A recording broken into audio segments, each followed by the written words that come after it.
जनजातियों में विवाह का एक और स्वरूप जिसे हम अपहरण या हरण विवाह कहते हैं, मैरिज बाय कैप्चर। वधु मूल्य की अधिकता के कारण इस प्रकार के विवाह देखने को मिलते हैं, जिसमें विवाह का इच्छुक एक लड़का किसी कन्या से जिसे वह पसंद करता है, विवाह करना चाहता है, उसकी इच्छा के विरुद्ध या उसके माता पिता की इच्छा के विरुद्ध जबरदस्ती अपहरण करके विवाह करता है। हालांकि इसके दो स्वरूप देखने को मिलते हैं, एक रियल कैप्चर वास्तविक अपहरण होता है और एक सेरेमोनियल कैप्चर संस्कारात्मक या आभासी अपहरण होता है। असम की नागा जनजाति जब दूसरे समूह के ऊपर आक्रमण करती है तो वहां स्त्रियों का अपहरण कर लेती है, तत्पश्चात उनकी हत्या भी कर देते हैं। ये वास्तविक अपहरण है जिसे अपराध भी माना गया है। लेकिन अपहरण विवाह में इसे संस्कारात्मक अपहरण भी कहते हैं, सेरेमोनियल कैप्चर।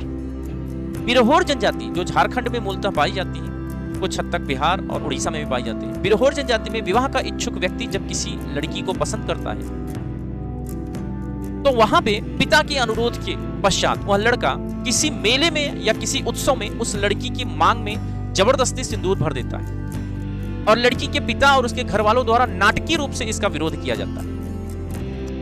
यानी बिरहोर जनजाति में विवाह का इच्छुक लड़का जब किसी लड़की को पसंद करता है तो हाथ में एक कटोरी में तेल और सिंदूर लपेट कर रखे रहता है और सार्वजनिक उत्सव में सबके सामने उस लड़की की मांग में सिंदूर भर देता है।